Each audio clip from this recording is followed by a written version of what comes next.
Big shot ஆன்மீகனேருக்கு அன்பு வணக்கம். நேச நாயனார், நேசனுக்கும் அடியேன் என்று சுந்தரமூர்த்தி நாயனார் சுவாமிகளாலேயே பாடப்பட்ட அற்புதமான நாயனார். இது நாயனாருடைய வரலாறு ரொம்ப ரொம்ப ரொம்ப சிறிய வரலாறு. இந்த நாயனார் காம்பிலி நாட்டை சார்ந்த ஒரு நாயனார். சாலியர் மரபை சார்ந்தவர். தன்னுடைய வாழ்க்கையிலே நெசவு தொழிலை உயிராக கொண்டு அதை செய்த ஒரு அற்புத நாயனார். இவர் தன்னுடைய தொழிலுக்கு ஏற்ற வகையில் தன்னுடைய தொண்டையும் தேர்வு செய்து கொண்டவர். நம்ம வேற வேற துறையை நாம தேர்ந்து கொண்டு அந்த துறையை நாம கையில் எடுத்துக்கொண்டு அடியார்களுக்கு தொண்டு செய்யணும் நினைக்கிறது ரொம்ப கடினம். ஆனால் தான் இருக்கக்கூடிய துறையிலேயே ஏதாவது ஒன்றை செய்து விடுவது ரொம்ப ரொம்ப ரொம்ப ஈஸியான ஒன்று, எளிமையான ஒன்று. அதைத்தான் இந்த நேச நாயனார் செய்து வருகிறார். இவர் என்ன பண்றாருன்னா, தன்னுடைய நெசவு தொழிலில் தயாரிக்கக்கூடிய துணிகளை கோவணமாக மாற்றி அந்த கோவணத்தை அடியாருக்கு கொடுக்கக்கூடிய ஒரு பண்பை பெற்றிருக்கிறார். யாராவது ஒரு அடியார்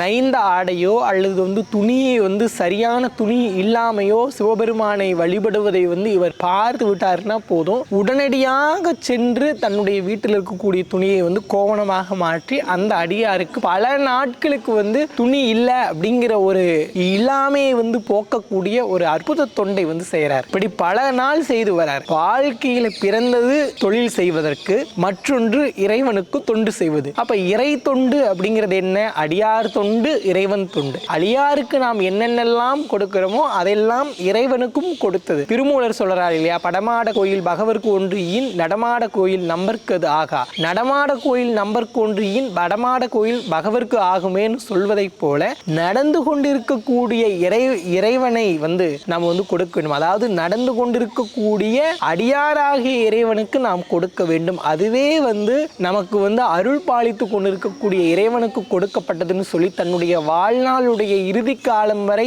இந்த கோவணம் கொடுக்கக்கூடிய அற்புத பணியை செய்து கடைசியாக இறந்து எம்பெருமானுடைய பாத சரணங்களிலே 63 நாயன்மார்கள் வரிசையிலே இவரும் ஒரு நாயன்மாராக மாற்றி தருகிறார். அதன் பிறகு எம்பெருமான் இவரை போன்று இருக்கக்கூடிய அடியார்கள் அத்தனை பேருமே நாயன்மார்கள் தான் அப்படிங்கிற ஒரு உன்னத கருத்தையும் இந்த நாயன்மாருடைய வாழ்க்கை வரலாற்றின் மூலமாக நமக்கு எடுத்துரைக்கிறார். நன்றி.